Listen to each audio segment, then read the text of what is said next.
자, 지난 시간에 수업을 여기까지 했었죠. 여기 보면은 연철이 강철에 비해서 포화되는 것도 이제 훨씬 포화되는 값이 훨씬 크죠. 자속 밀도가. 그리고 그 다음에 이제 작은 자기장을 가해도 이 연철 내에 자속 밀도는 훨씬 더 높아져요. 이 얘기는 바로 이제 투자율이 높다는 얘기죠.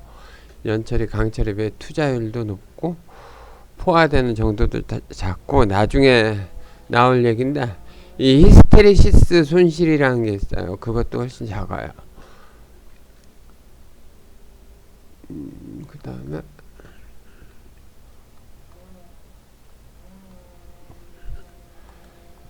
자, 히스테리시스 손실 손 이걸 보면은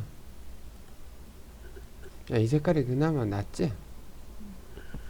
철을 자화시키는 방향을 바꿀 때마다 철의 분자 사이에 마찰이 생기고, 마찰이 생기면 어디에나 이제 열이 발생하게 되죠.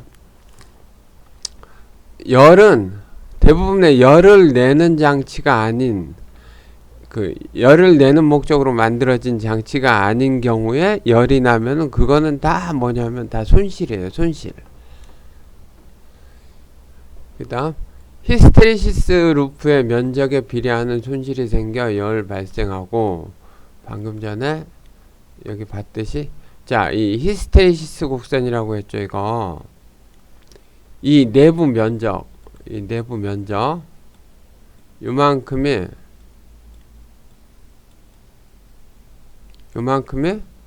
전부 다 손실이에요. 손실.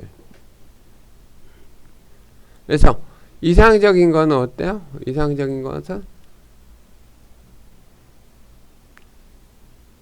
이런 컵을 가져야 돼. 이런 컵. 왜냐하면 우리가 가해주면은 가해준 만큼 자속 밀도가 늘어나고, 그 다음 줄여주면은 줄여준 만큼 자속 밀도가 늘어나야 되는데, 그렇지 않고 이만큼 남는 애들은 다 손실로 이제 생각을 하면 돼요.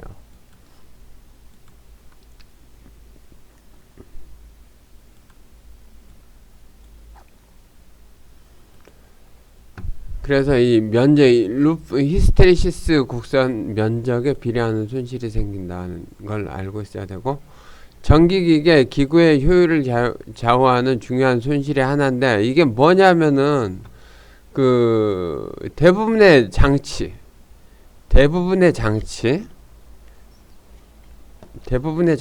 보면은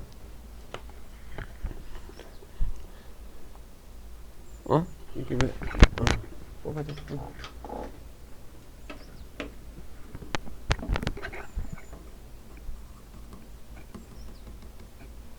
잠깐만. 대부분의 장치에서 보면은 이게 전기장치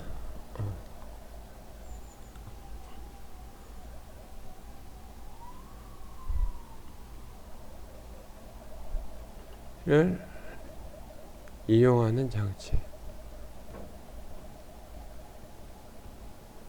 정서 문 좀 닫아라.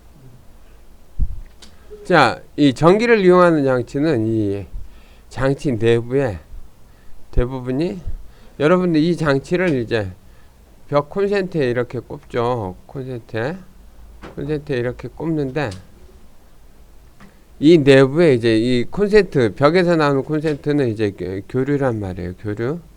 대부분의 장치는 이 내부적으로는 직류를 사용해요. 직류. 그래서 이 장치 내부에 이제 전원을 변환해 주는 장치가 있어요.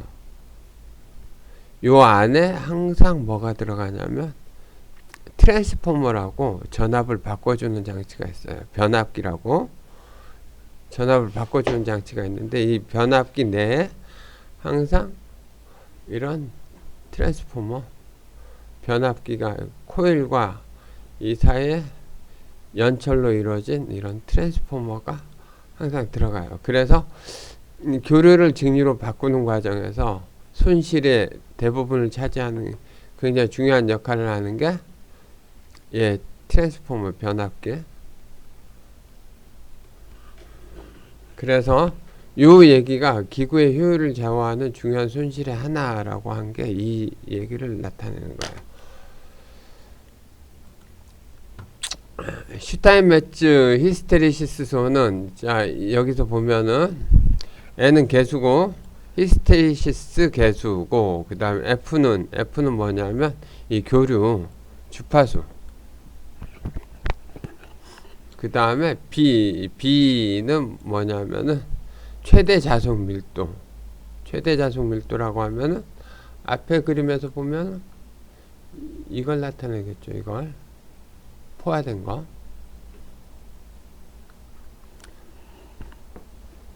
이렇게 해서 이제 그 히스테리시스 손이 이렇게 결정이 되어 있는데,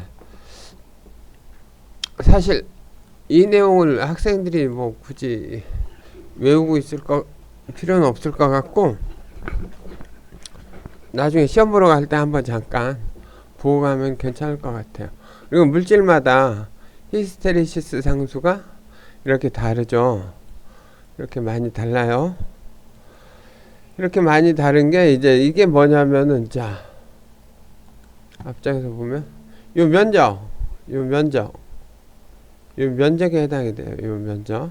물질마다 이게 히스테리시스 루프가 이렇게 달라진다는 거. 이렇게 그걸 알고 있으면 될 것 같아요.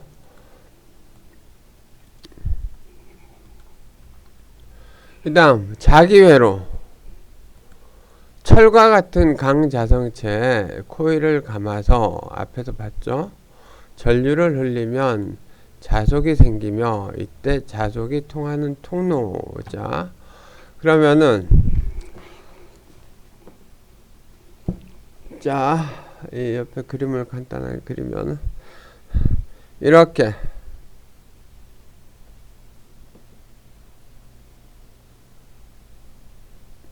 이 자성체 보통 이제 여기에 이제 코일을 감으면은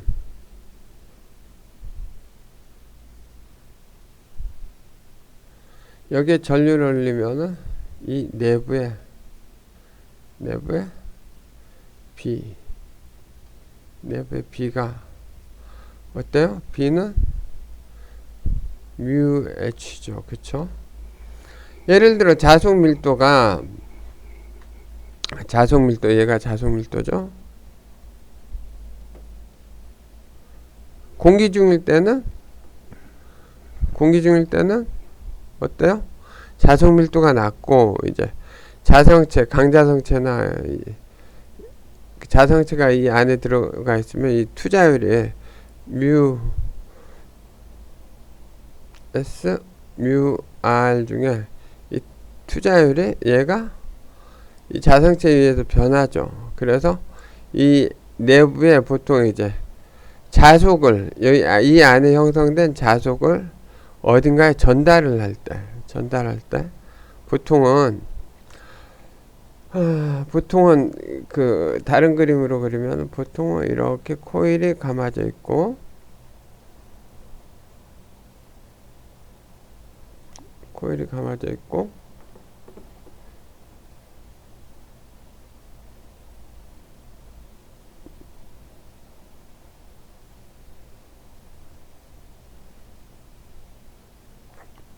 개념적인 내용만 학생들한테 전달하는 목적으로 그리는 거예요. 자, 그러면은 보통 이걸 1차, 2차라고 하는데, 나중에 이제 자기 유도기 전력 관련해서 얘기할 때 자세히 다시 나올 건데, 미리 잠깐만 맛을 보면은, 자, 여기 1차에 전류를 흘리게 되면 이 전류에 의해서 여기 자속이 발생하죠. 그쵸? 자속이 발생해서 이걸 따라서 이 두 번째 코일이 감겨 있는 여기까지 자속이 이렇게 전달이 돼요. 그럼 전달되는 자속의 양이 이게 뮤에 따라서 달라져요. 뮤 값에 따라서. 그래서 그 2차측 코일에 유도기전력이 발생을 하는데 2차측 코일에 유도기전력이 발생하는데 이 유도기전력이 크기가 이 자속 밀도에 이제 비례하게 돼요. 유도기전력의 크기가 자속 밀도에 비례하게 돼서 자속에 결국 이제 면적하면 자속인데 그래서 이렇게 자속을 전달하면서 뭔가를 할 때 이렇게 꼭 이제 우리가 예전에 전압 이렇게 하고 저항 이렇게 해서 전류가 이쪽에 전달이 돼서 여기서 일을 하게 되죠. 이게 부하라고 하면은 자 이런 것처럼 자속도 이렇게 전달해서 다른 뭔가를 일을 하게 만들어요. 그때 이때 이제 자속이 통하는 통로를 이제 자기회로라고 이렇게 칭하는데 학생들이 감이 안 올 것 같아서 근데 그렸고 자 전기회로에서는 기전력 2라고 하죠. 전압 자기회로에서는 기자력을 NI 그 다음에 자 여러분들이 보면 일을 할 수 있는 원천이 뭐죠? 코일에 자속을 만드는 원천이 뭐죠? 전류하고 코일을 감은 횟수잖아요. 그래서 이 기자력 이렇게 만든 거고 저항은 전기회로에서는 저항이 자기회로에서 뭐 이렇게 정의되는데 사실 이 내용이 이쪽 분야 일을 하는 사람이 아니면은 별로 볼 일이 없긴 해요. 근데 이게 이 전기전자공학이 국시 과목이기 때문에 어쩔 수 없이 내가 이런 내용도 하고 있긴 하는데 여기서 자기 저항 같은 경우에 면적이 넓을수록 자속이 지나가기가 편할 테니까 면적이 분모로 오고 그 다음에 그 길이가 길수록 자속이 멀리까지 가기 힘들 거 아니에요. 그래서 이렇게 이게 지금 저항을 얘기하는 거니까 L이 분자로 들어가고 그 다음에 뮤는 투자율이 높을수록 자속이 더 강하게 일어나죠. 그래서 이 저항 얘기하는 거니까 학생들이 이렇게 따져보면은 자속이 지나가는데 어떤 게 영향을 미칠까 그러면 길이 단면적 투자율 이 세 가지 요소로 구성되어 있다고 하면 학생들이 분모 분자에 뭐가 들어갈지는 굳이 외우지 않아도 한번 따져보면은 알 수 있을 거예요. 저항의 경우 이렇게 됐고 전류는 이렇게 되고 그 다음 이 자기회로에서의 뭐 전류와 같은 역할을 하는 게 파인데 자 파이는 뭐 위에 기자력 나누기 전기저항 자기저항 이렇게 해서 이렇게 구성을 해놨고 그 다음에 전기회로에서는 이제 도전율이라고 해놨는데 이제 자기회로에서는 투자율로 이렇게 정리가 돼요. 그러니까 이 부분 일부 전기전자공학은 그 학생들이 굉장히 낯선 내용들을 많이 보게 되는데 대부분의 목적이 뭐냐면 나중에 시험을 위한 목적이라서 내가 학생들한테 뭐 아주 잘하라고 강요는 못해요. 근데 상식적인으로 이제 알아야 될 거에 대해서는 내가 좀 더 강조를 하겠지만은 시험과 관련해서는 뭐 학기 중에 배우는 내용하고 시험들 치르는 거하고 그 정도에다가 그 다음에 나중에 그 국시 대비해서 좀 문제 푸는 요령 같은 거 조금만 익히면 될 것 같아요. 그 다음에 자기회로의 오음의 법칙 기자력 앞장에서 봤죠. 자기회로의 자속을 흐르게 하는 원동력이고 코일에 흐르는 전류와 코일의 권선수 N과의 곱이다. NI 앞에서 봤죠. 이 NI 자기회로의 오음의 법칙은 R분의 NI고 자기저항은 아까 앞장에서 봤듯이 이렇게 하고 자,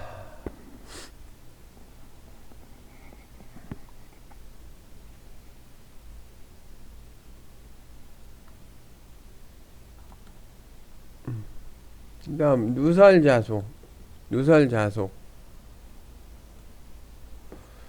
자, 누설자속은 뭐냐면은 자속이 샌다는 얘기예요. 자속이 샌다는 얘기인데,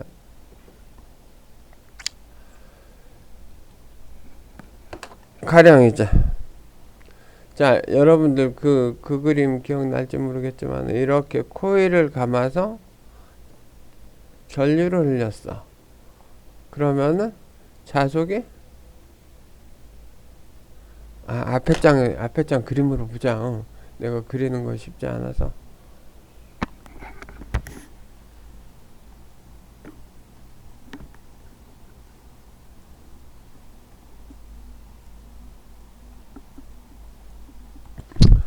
자, 여기 보면은 여기 그림 보면은 이렇게 자속이 어때요? 이렇게 전류 흘리면 자속이 이 안에만 있는 게 아니라 밖으로도 이렇게 막 돌아다니죠. 그쵸? 사실은 이제 좀 더 확장해서 그리면은 이게 이렇게 돈다고요. 이렇게.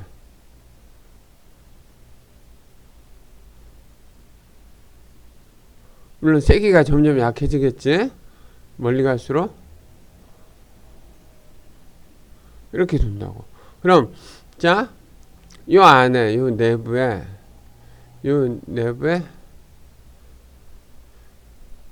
우리가 자속 밀도를 증가시키기 위한 이런 물질을 둔다고 치면은 어떻게 변하냐면은 얘가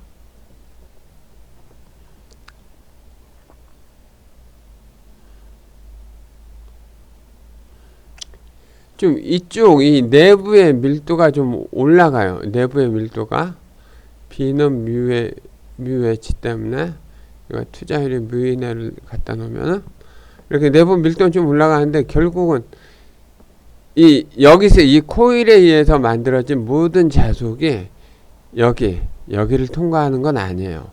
새는 게 있어요. 이렇게 새는 것들이 이렇게 새는 것들이 있어요. 그러니까 얘를 통해서 얘를 확장하면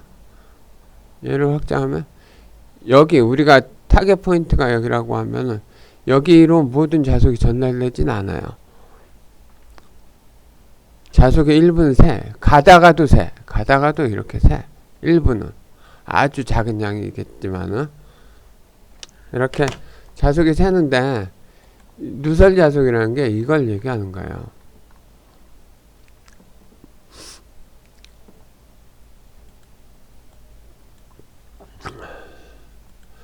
누설 자속 자기 회로에서 자로 밖으로 누설되는 자속을 나타나며 위 현상을 자기 누설이라고 하고 누설 자속 개수는 유효 자속분의 전자속 이 전은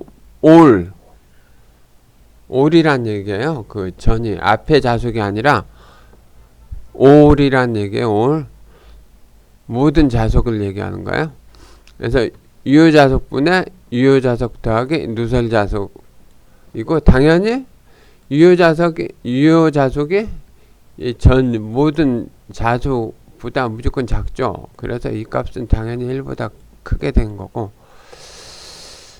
대체로 이제 전기기기 등에서는 1.1에서 1.4 정도 된다 이런 얘기가 있고 이 효율을 높이는데도 이제 많은 연구가 이루어지고 있는데 사실 자속만큼 이제 제약에 곤란한 것도 없어요. 자속은 새 나가는 거는 컨트롤이 안 돼.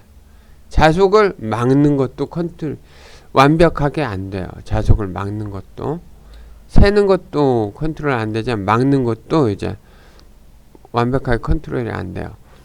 그래서 학생들이 병원에 가면은 그 MRI실 옆에 이 근처 가보면은 그 바닥에 노란 보통 예전에 노란색으로 이제 그려놓은 게 있었는데 지금 그게 뭐냐면 자속이 새서 가령 이제 페이스메이커나 그 심장박동기 이런 거 달고 있는 사람들이 그 안에 들어가면 그 장치가 오작동할 소지가 있기 때문에 자석이 새는 자석 때문에 그 선을 그어놨어요. 안전한 영역하고 이제 위험한 영역을 이렇게 구분하는 그 선을 그어놨어요.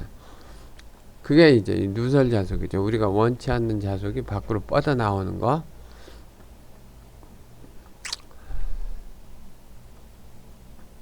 그 다음에 자기회로의 손실. 앞에서 잠깐 히스테리시스 손 봤죠?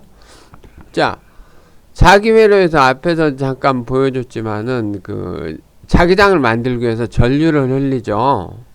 기본적으로 여러분들 그 제어 가능한 자기장은 어느 정도 제어 가능한 자기장은 우리가 인위적으로 만드는 거예요. 그래서 전류를 이용해서 자기장을 만드는 경우가 굉장히 많아요. 그러면은 자, 전류를 흘린다는 얘기는 이제 코일에 전류를 흘려줘야 자석 그 자기장을 만드는 거죠. 그럼 코일에 전류를 흘리면 자, 이런 도선에 전류를 흘리게 되면 어때요? 이 도선도 자기 저항값을 갖고 있어요. 전기적인 저항값을.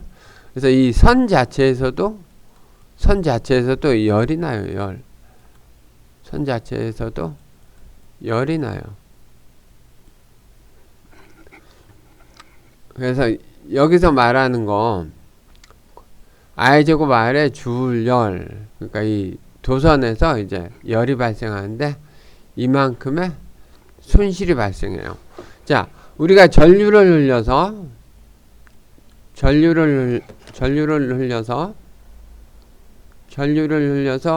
만들고자 하는 목적이 자기장이다. 그쵸? 자, 전류를 흘려서 자기장을 만들 목적인데 열이 나면 안 되죠. 목적이 아니잖아. 열은 목적이 아니죠. 이거랑 목적이 아니지. 그래서 열 나면 얘는 손실이야. 우리가 원하는 목적에 이용되는 거 외에는 다 손실로 생각을 하면 돼요. 그다음 부하손, 부하의 변동에 따라서 달라지는 거고, 철손. 자, 이게 부하손에서 설명을 할까 말까 하는데, 자, 부하의 저항이 R이라고 합시다. 예를 들어, R이 클 때하고 작을 때, 보면, 자, 여기 전류가 어때요? 클 때하고 작을 때 달라지죠. 전류가 달라지면 당연히 손실도, 이것과 관련된 손실도, 자, 이게 달라지잖아. 그치? 손실도 달라진단 말이야. 왜 달라지느냐? 이 제곱의 term, 제곱으로 영향을 받기 때문에 그래요. 제곱으로. 그다음 철손, 철심에서 소비되는 전력. 자, 아까 그 뭐지?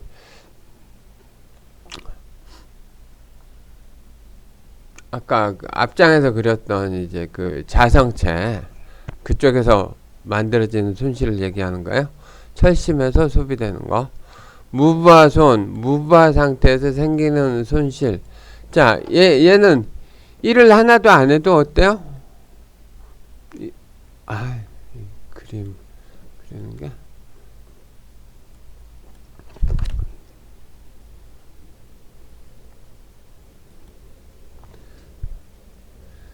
일을 안 해도, 자, 일을 안 해도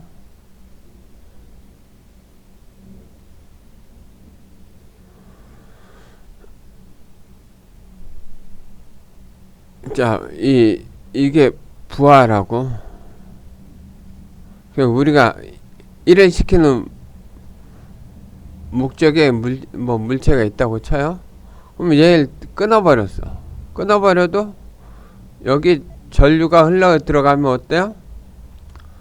그럼 여기서 손실이 그냥 발생하겠죠. 전류가 흘러 들어가도. 이런 걸로 생각하면 돼요.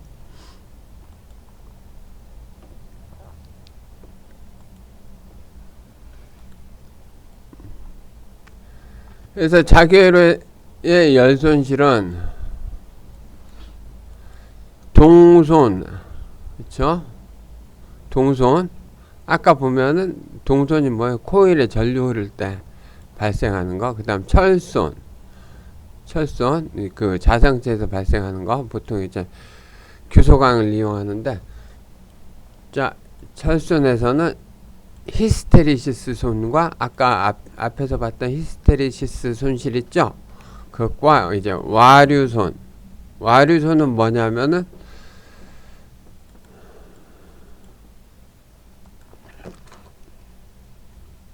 여기 금속 있고, 금속이 있으면은 주변에 B가 변하면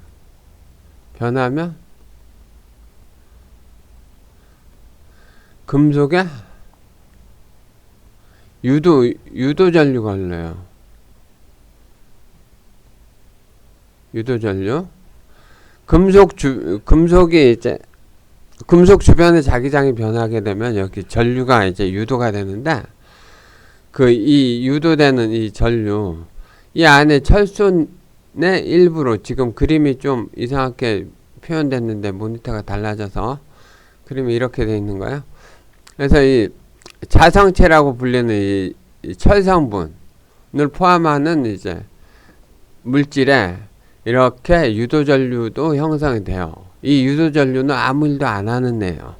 그래서 이 유도전류를, 이렇게 형성된 유도전류를 와류라고 해요. 와류. MRI 시간에 에디 커런트. 그게 이거예요. 그래서 이 와류손, 와류에 의한 손실. 이 전류가 흐르면 여기 당연히 열로 소모가 되겠죠? 그럼 뭐가 됐든 에너지가 전달된 거니까, 에너지 일부는 전달된 거니까 이렇게 손실로 잡혀요. 얘가 일을 하는 목적으로 사용되는 게 아니야. 그래서 손실이야.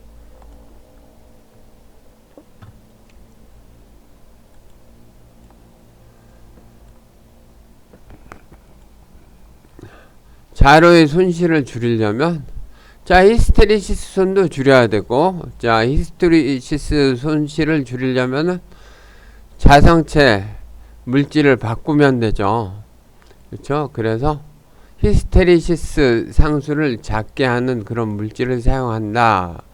보통은 이제 철에 규소를 섞은 이제 규소광판을 이용하는 경우가 많고, 그다음 와류소는 자, 와류는 이 벌케안에 이 덩어리져 있는 애는, 자, 예를 들어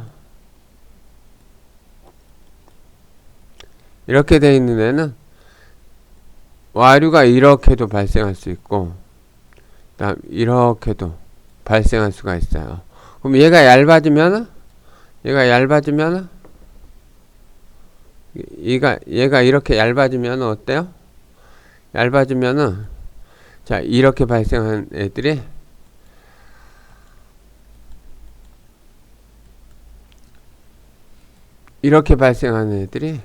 확 줄어들어요. 엄청 줄어들겠죠? 그래서 이제, 자, 이제 철심을 얇게 한다. 이 얘기는 뭐냐면, 우리가 자기회로를 꾸밀 때, 그림 그리기가 참 애매하네.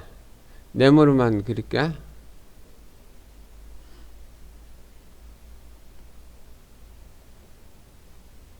자, 이렇게 코일을 이렇게 감죠. 이렇게 코일을 감아요.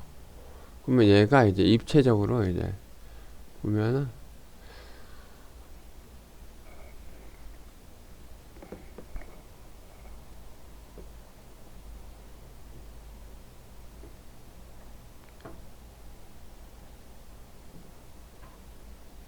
이렇게 돼 있단 말이에요. 입체적으로. 그럼 얘를 이렇게 한 덩어리 쇠뭉치로 할 게 아니라 이렇게 얇은 철판들을, 얇은 네모난 철판들을 이렇게 쌓아서 붙여. 그러면 우리가 자기 입장에서 보면 그냥 그냥 이렇게만 이쪽으로 가기만 하면 되잖아. 이쪽으로 가기만 하면 되죠. 이렇게 그리면 안 되고 이렇게 가기만 하면 되니까 이게 얇게 해놨다고 자기가 이렇게 진행하는데 전혀 지장이 없어요. 그래서 이렇게 만들므로써 이쪽 방향으로 생기는 에디 커런트를 와류를 줄일 수가 있어요. 이 얘기가 뭔 얘기냐면 규소 강판 성층한 철심을 사용한다. 성층 철심 사용 이 얘기가 이 얘기예요. 이 얘기.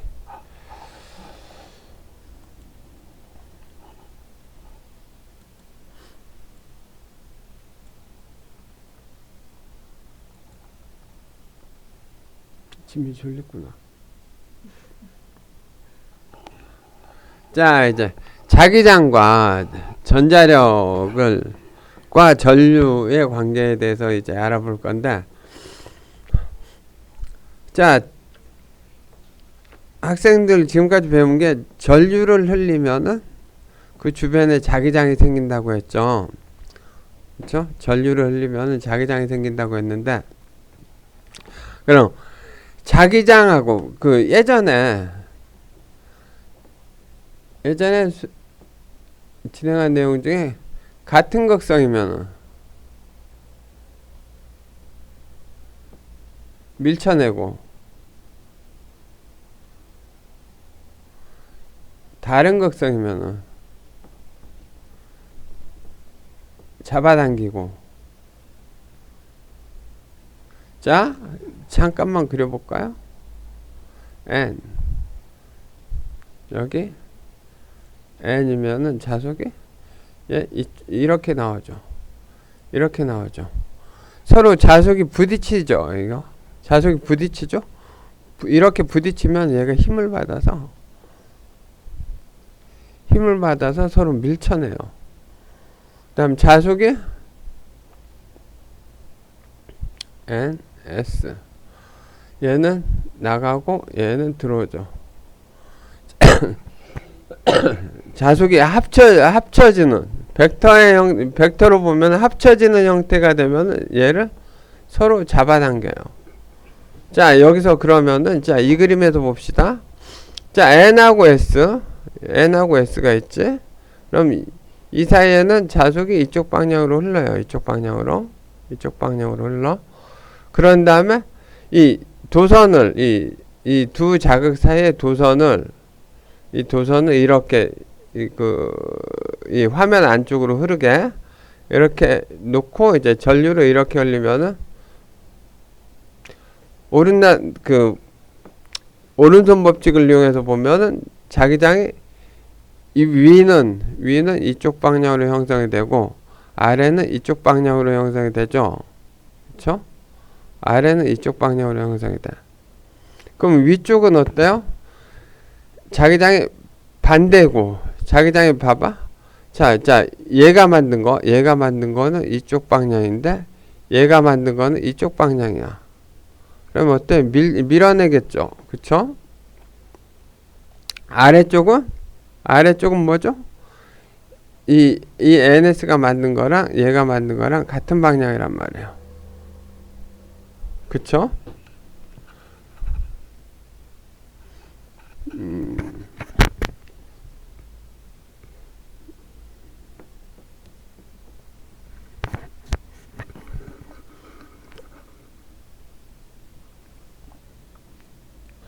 자, 그렇게 이제 이렇게 볼 수도 있는데, 자, 이 전자력이라는 게 자개 내에 도체를 놓고 여기에 전류를 흘리면 도체에 작용하는 힘인데, 지금 이렇게 이 자개, 이렇게 형성된 자개 내에 도체를 이렇게 두고서 전류를 이쪽 방향으로 흘리게 되면은 얘가 분명히 얘네 두 개가 만든 이 자속하고 그 다음에 여기 이 전류가 만든 자속하고 자장하고 서로 간에 상호작용을 하게 된단 말이에요. 그래서 이 상호작용을 해 놓은 게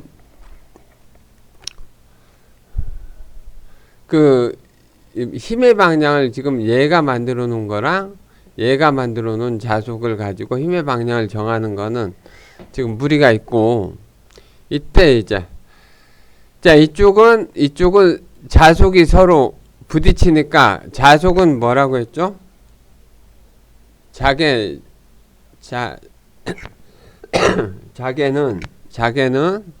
벡터라고 했죠.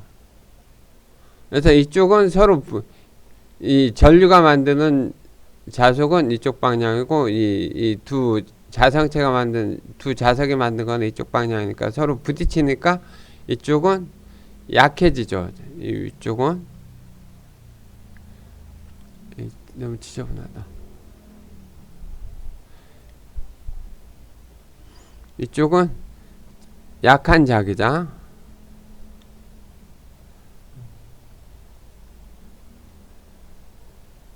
그 다음에 이 아래쪽은 결과적으로 강한 자기장이 형성이 돼요. 위쪽과 아래쪽을 보면은, 그러면은 자기장이 이 피사체는 이 전류가 흐르는 도선은 자기장이 강한 데서 약한 쪽으로 이렇게 힘을 받게 돼요. 물론 이제 원래식은 이거랑 달라요. 원래식은 이 자기장을 미분을 해야 돼요. 자기장을 미분한 방향으로 힘을 받는데, 미분한 것 중에 이제 큰 쪽으로 힘을 받아요. 그래서 그 힘을 받는 방향이 지금 이렇게 강하고 약한, 우리 학생들한테 지금 이 상태에서 강하고 약한 부분이 있는데 약한 쪽으로 힘을 받는다 라고 학생들이 기억을 하면 될 거고, 이걸 이제 굉장히 편하게 이제 설명하기 위해서 만든 게 뭐냐면은 플레밍의 왼손 법칙이에요. 플레밍의 왼손 법칙.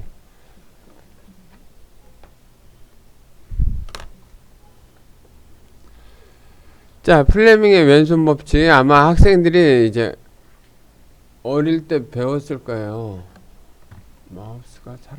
여기 있으면 마우스가 사라지는구나. 플레밍의 왼손 법칙 학생들이 어릴 때 배웠을 건데, 앞에 그림에 보면은 자, 자기장이 이쪽 방향으로 B가 이렇게 형성이 됐죠. 그래서 검지를 자기장의 방향으로 두고, 그 다음에 전류는 아까 이쪽 방향으로 이렇게 흘렀죠. 그래서 전류의 방향은 이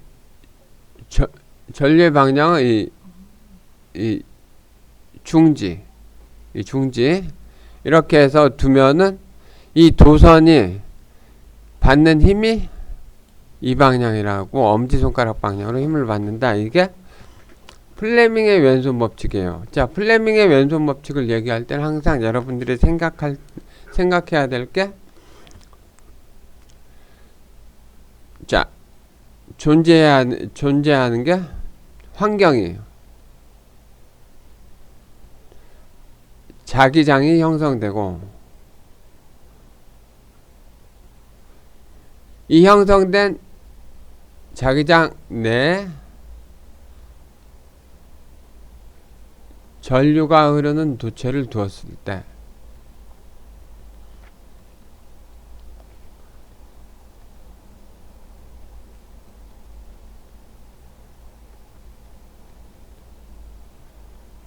이때 도체가 힘을 받는 방향,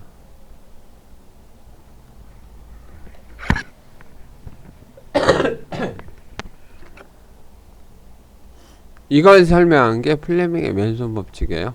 얘네 두 개가 있는 상태에서 있는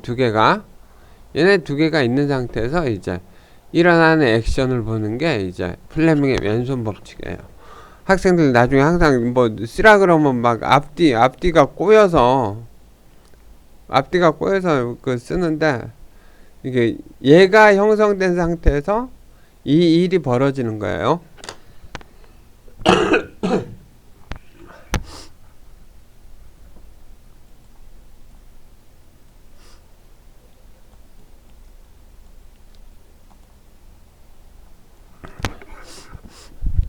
자, 앞에 내용하고 이제 거의 같은데, 자, 이번에는 자속 밀도 B인 자개 중 자개 내에 길이 L인 도선을 자개의 방향에 대해서 세타각을 이루게 했다. 자, 지금 도선이 이렇게 되어 있죠? 그럼 도선을 이렇게 기울어지게 놨어. 이 도선과 이 도선이 다르죠? 그러면 얘가 이루는 각 세타.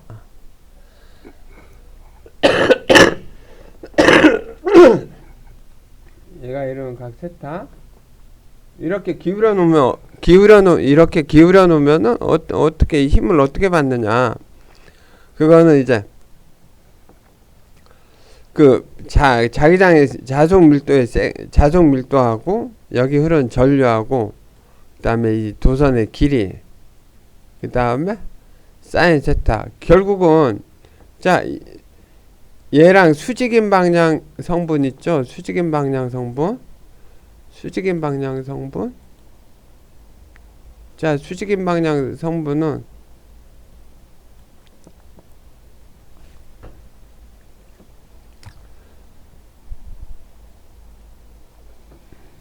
수직인 방향 성분에 대해서 이제 작용하는 힘을 나타내는 거예요.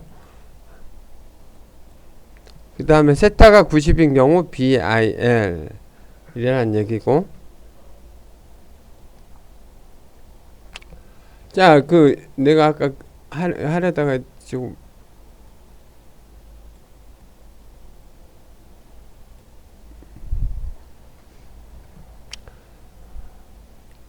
그리기가 좀 이래.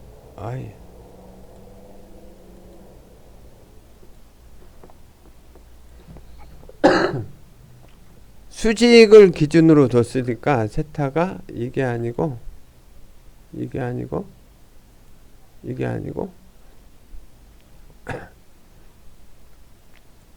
이 세타를 나타내. 이 세타.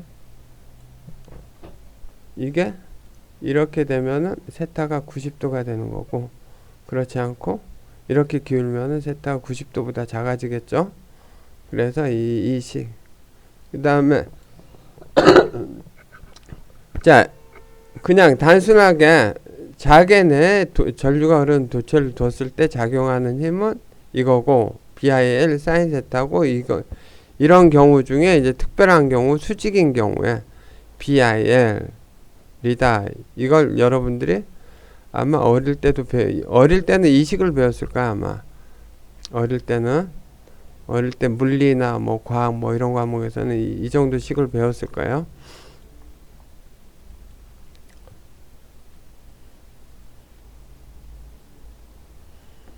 자, 그 다음에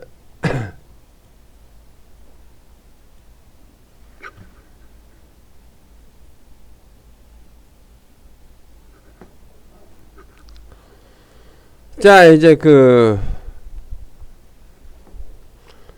평행하는 두 전선 사이에 작용하는 힘을 보면은,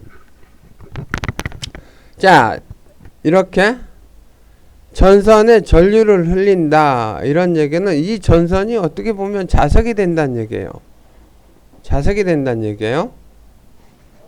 그렇죠? 이 전선이 자석이 된다는 얘기고, 그러면 이 자석 두 개를 뒀을 때의 얘기처럼 비춰져요. 그쵸? 자석 두 개 뒀을 때 직선 도체에 전류가 흐르면 그 주위에 자개가 생긴다. 그 자개 속에 다른 전류가 흐르는 도체를 놓으면, 그쵸? 자, 그러면 우선 자, 아이고, 왜 써져 이게?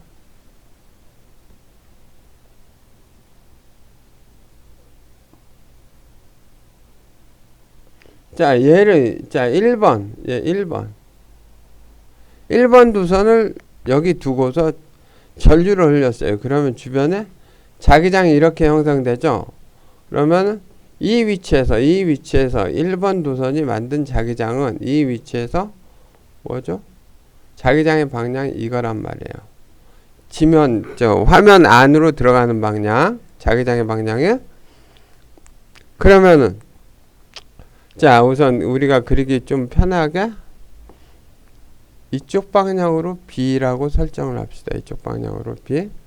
그런 다음에 수직 방향으로, 이 상태에서 수직 방향으로 전류를 I를 흘렸어요. 그럼 여러분들 플레밍의 왼손 법칙 있죠? 왼손 법칙, 이걸 이렇게 해서 이렇게 두면 어때요? 그러면은 힘이 이쪽 방향으로 작용을 하게 돼요. 플레밍의 왼손 법칙을 보면. 자, 그럼 이 두 도선이 같은 방향으로 전류를 흘릴 경우에는 어때요? 서로 잡아당기게 되는 거예요.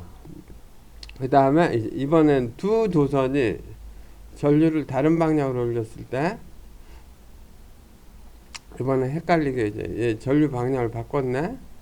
그러면 전류가 자기장의 방향이 이번에는 여기서는 이렇게 돼. 전류 방향이 이거지만은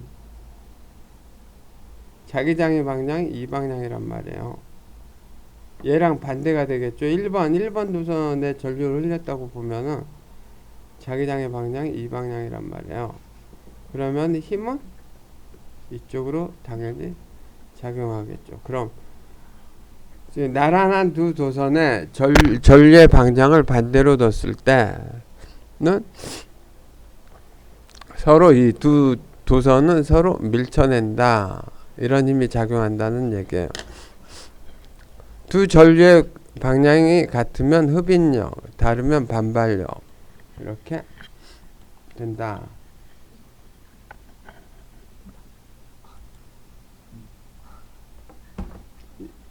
막 몸이 비비 꼬이지 이거 하려면. 내가 굳이 이걸 설명한 거는 학생들이 이걸 굳이 플레밍의 왼손 법칙을 알고 있는 상태면은 굳이 이거를 외우려고 할 필요가 없다는 얘기예요.